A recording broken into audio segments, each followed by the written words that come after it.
Hello, Namaste. You are watching The Best Preparation, a big platform for learning English language. Please don't forget to subscribe this channel, share this video to your friends, like and comment. In this lesson today, I'm going to talk about a very useful, very practical structure. For what? For daily conversation. दैनिक जीवनमा बोलचालमा प्रयोग हुने एउटा स्ट्रक्चरको म कुरा गर्न लाग्दैछु। Okay,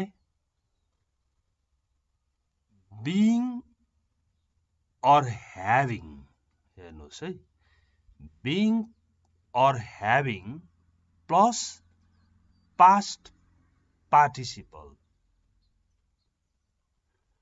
being or having plus past participle भनेको verb third। त्यो मात्र होइन, यहाँ दुईटा कुरा नि सिकाइएको छ। How do you feel if someone plus B5?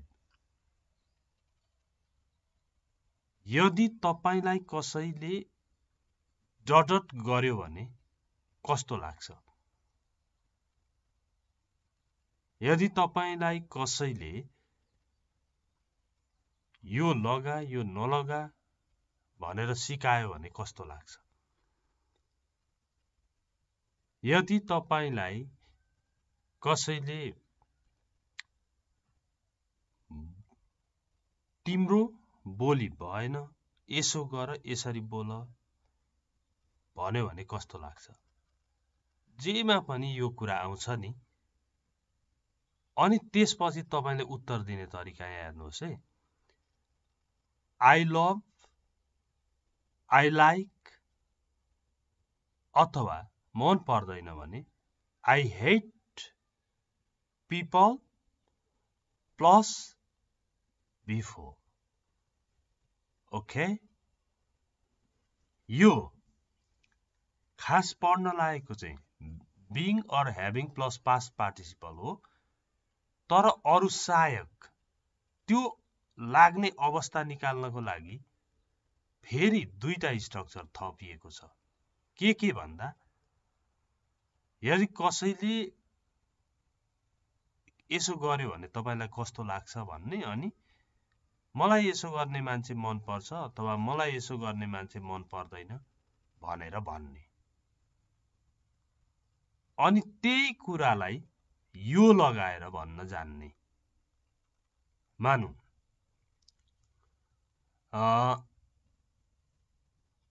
यहाँ हेर्नु न, how do you feel? यो how do you feel if someone सम्म हुन्छ अनि एसियस लाउने है। How do you feel if someone calls you at night? यदि कसैले राति फोन गर्यो भने तपाईलाई कस्तो लाग्छ भनेको छ, हेर्नु है। अब यो प्रश्न तपाईले आफ्नै साथीलाई सोध्नुहोस्, 3 जना साथीलाई सोध्नुहोस्, आन्सर दिने तरिका नि बताइदिनुहोस्। मन पर्छ भने I love अथवा I like people प्लस भबमा ing लाएर उत्तर दिनुहोस्। मन पर्दैन भने I hate अथवा I mind भन्नुहोस् अनि people अनि भबमा ing लाउनुहोस् भनेर सिकाउने पहिला। ओके, अब यहाँ हेर्नुहोस्, How do you feel if someone calls you at night? यदि तपाईलाई कसैले राति फोन गर्छ भने तपाईलाई कस्तो लाग्छ भनेर सोधेको छ। बी को आन्सर हेर्नुहोस्, I hate people calling me at night. मलाई राति फोन गर्ने मान्छे चाहिँ एकदम दिक्क लाग्छ, मनै पर्दैन। अब कसैलाई चाहिँ फेरि एकदम फ्री टाइम हुन्छ, फोन गरेको त राम्रो हो त भनेर लाग्छ भने फेरि I love people calling me at night. मलाई राति फोन गर्ने मान्छे एकदम मन पर्छ। यसरी उत्तर दिएको छ। अहिले यो स्ट्रक्चरको कुरा छोड्दिउँ, दुईटा कुरा चाहिँ जान्ने हुनु पर्यो। अब how do you feel if someone plus verbमा एसिएस लाग्दिने, I love, like, hate people भन्ने verbमा आइएनजी लाउने र ए बीले भनेको कुरा व्यक्त गर्नको लागि अर्को एउटा स्ट्रक्चर पनि प्रयोग गरिन्छ, त्यो हो being or having plus B3 verb third past participle form of the verb. यो हेर्नुहोस् अब फेरि सी ले के भन्छ, ए ले भन्यो how do you feel if someone calls you at night? यदि तपाईलाई कसैले राति फोन गर्छ भने तपाईलाई कस्तो लाग्छ? राति फोन गर्छ कसैले भने कस्तो लाग्छ त्यो कुरा तपाईलाई भन्दा बी ले भन्यो I hate people calling me at night. मलाई राति फोन गर्ने मान्छे चाहिँ दिक्क लाग्छ, मन पर्दैन। सी ले भन्यो हेर्नु त Really? I don't mind being called at night. साँच्ची दिक्क लाग्छ तपाईलाई? म त राति फोन आउँदा फोन गरिँदाखेरि माइन्ड गर्दिन। I don't mind being called at night. Okay? अनि सपोज तपाईलाई कुनै काम गर्दा पनि नि यसो गर, यता गर, उता गर भन्ने how to do and what to do भनिरहने मान्छे हुन्छ नि, त्यो भनेको कसैलाई चाहिँ फेरि एकदम मन पर्छ नि। कसैलाई चाहिँ म आफै गरिहाल्छु नि, किन भनिराख्या हो भने जस्तै लाग्छ।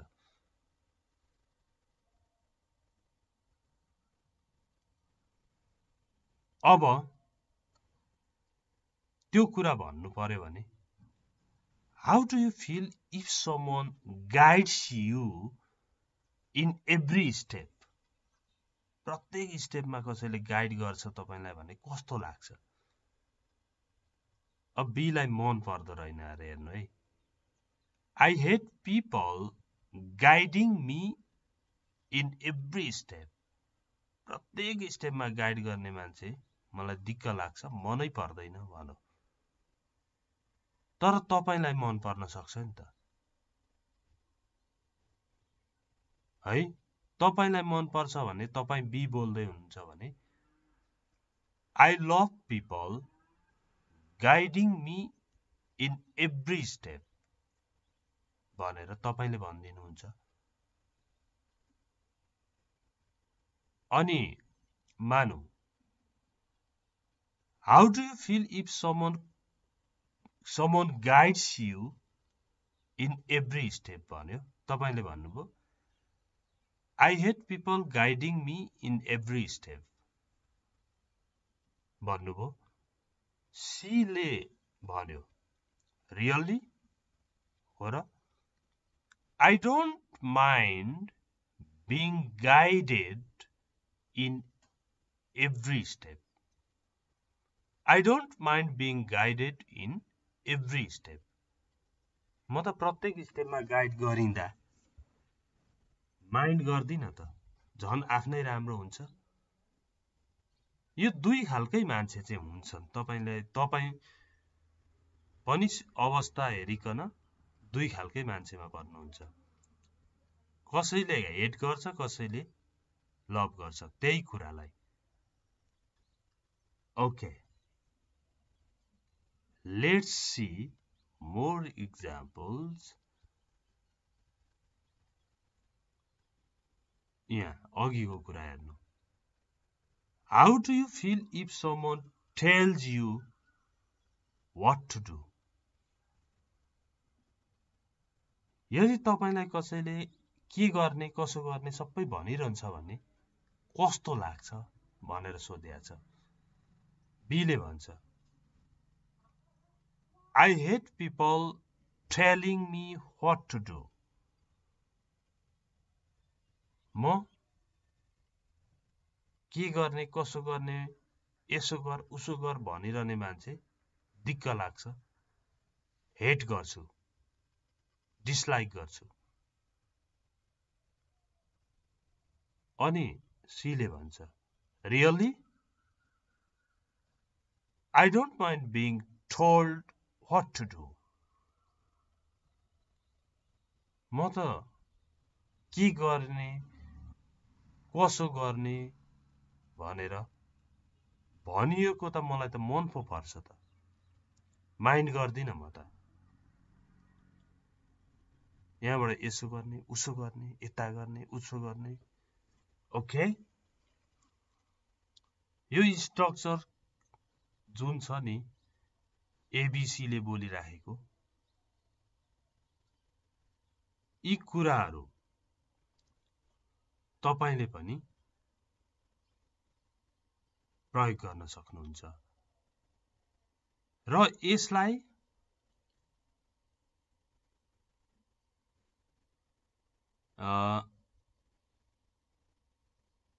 यो बी र सी को कुरामा ठिक्क दुई खालका मान्छे देखाइएको छ एले त क्वेशन गर्छ सकिगो बी र सी ले आफ्नो आफ्नो तरिकाले बताइरहेका छन्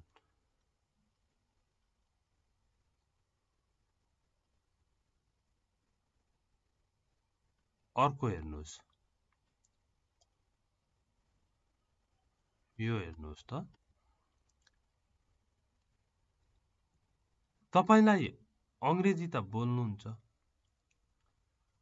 स्पिकिङ भनेको त मेसेज के भन्न खोजेको त्यो कन्भे भयो भने कम्युनिकेसन भयो भनिन्छ हल्का ग्रामर समर बिग्रिरहे पनि तपाईले कसलाई के भन्दै हुनुहुन्छ उले बुझ्यो भने कुरा बुझ्यो भने त सिद्धियो नि त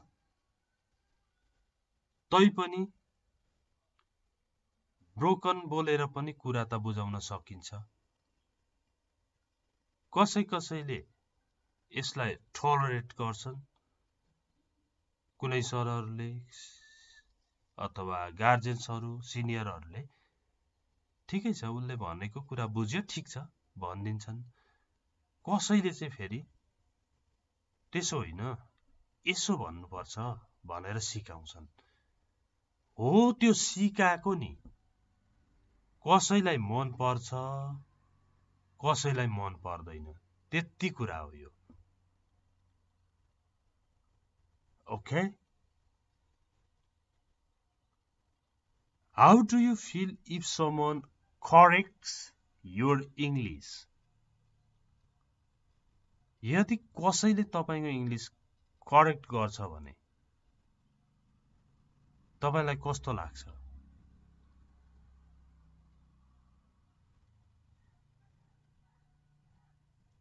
I love people correcting my English. स्ट्रक्चरै छ नि त मेरो इंग्लिश करेक्ट गर्ने मान्छे म धेरै मन पराउँछु जेस I love people correcting my English. अब यहाँ हेर्नु न अघिसम्म चाहिँ उल्टो भनेको थियो यसले भनेको बी र सी मा कन्ट्राडिक्ट देखिरहेको थियो अहिले सी ले उस्तै गर्नलाई के गर्ने yes I also भनेर जाने yes I also like having my English corrected. हो म पनि मेरो इंग्लिश करेक्ट गरिदिएको मन पराउँछु। तर तपाईले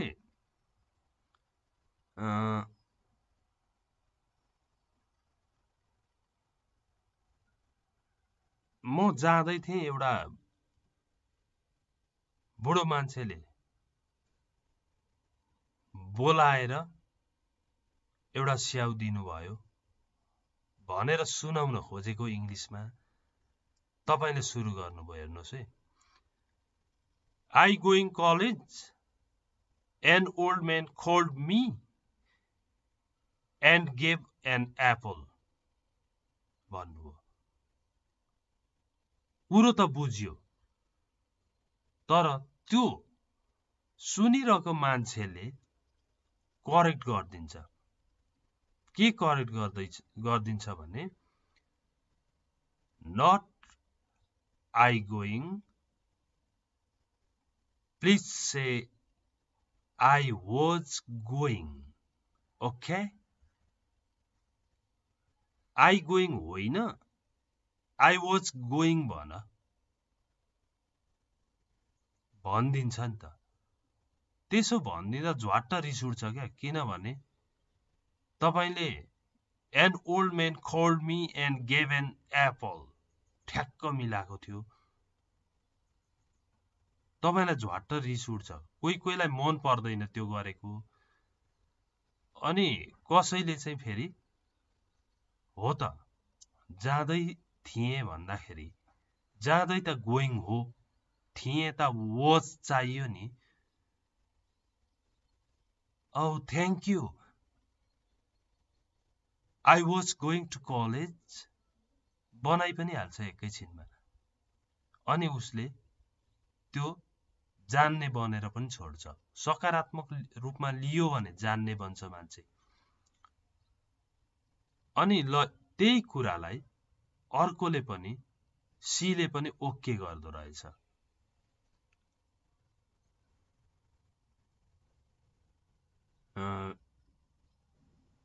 अब अर्को हेर्नुस् है,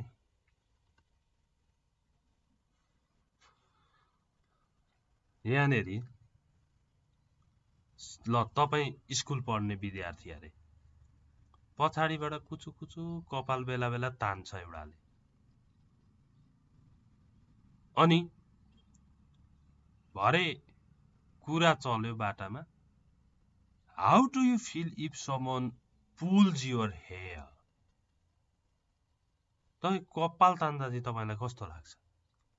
कसैले तपाईको कपाल तान्यो भने कस्तो लाग्छ भन्दा बीले भन्यो, I hate people pulling my hair. मलाई यो कपाल तान्ने मान्छे चाहिँ पटक्कै मन पर्दैन है भन्यो। सीले भन्यो, yes, I also don't like having my hair pulled. Yes, I don't like having my hair pulled too. I also भन्ने भने यो चाहिँ I also don't like भन्ने भने टु चाहिएन, नभए also नभएकोले यता टु राखेको है। I don't like having my hair pulled too. मलाई नि कपाल तानिया चाहिँ मन पर्दैन है फेरि भनेर सीले पनि भन्यो। अझ अगाडि बढौं।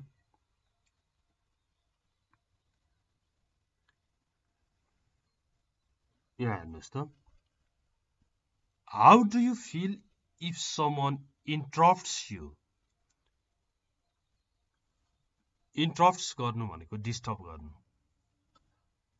How do you feel if someone interrupts you? यदि तपाईलाई कसैले डिस्टर्ब गर्छ भने कस्तो लाग्छ? स्ट्रक्चर छ नि त हामीसँग। I hate people interrupting me. मलाई डिस्टर्ब गर्ने मान्छेहरू हेट गर्छु म। Yes, I mind being interrupted too. म पनि डिस्टर्ब गरिँदाखेरि माइन्ड गर्छु माइन्ड गर्नु भनेको दुःख मान्नु अप्ठ्यारो मान्नु दिक्क मान्नु सबै माइन्ड हो ओके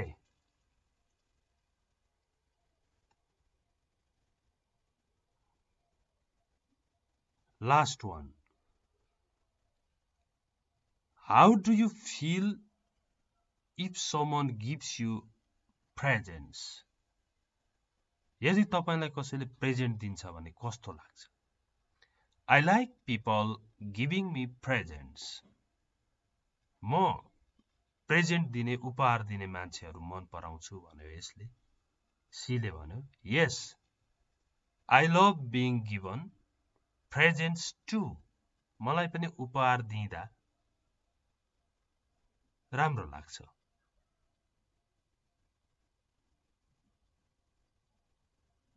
अब यो सजिलो छैन यसका तीनटै स्ट्रक्चर्स लेख्नुहोस्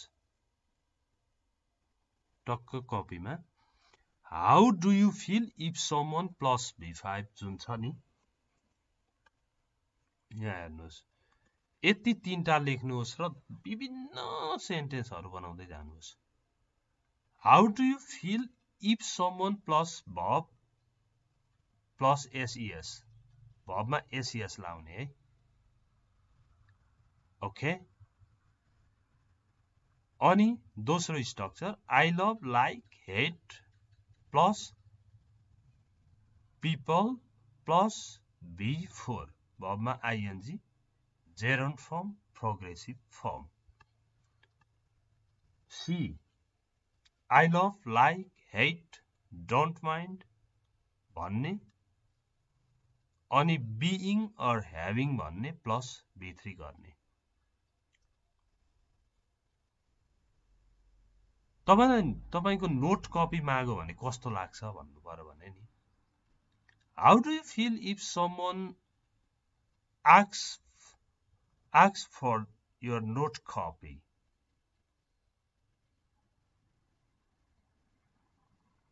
नोट कपी माग्यो भने कस्तो लाग्छ I hate people asking for the note copy asking for my note copy मलाई मेरो नोट कपी माग्या चाहिँ एकदम माग्ने मान्छे चाहिँ दिक्क लाग्छ भन्यो अब कसैलाई त मन पर्छ नि फेरि Really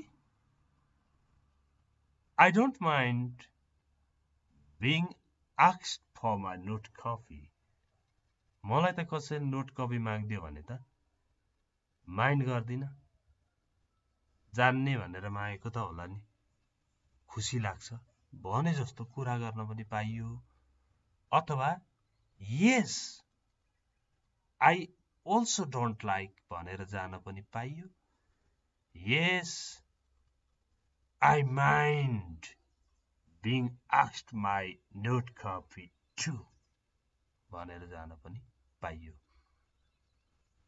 कम्तीमा तपाईले यो तीनटा स्ट्रक्चर लाएर एउटा चाहिँ बनाएर जे तपाईकै इच्छाले बनाउनुहोस् तर एउटा एक्जाम्पल चाहिँ कमेन्ट बक्समा लेख्नु नै होस् यस्तो राम्रो छ यस्तो युजफुल छ नि यो अभ्यास गर्नुहोस् okay good lock have a great day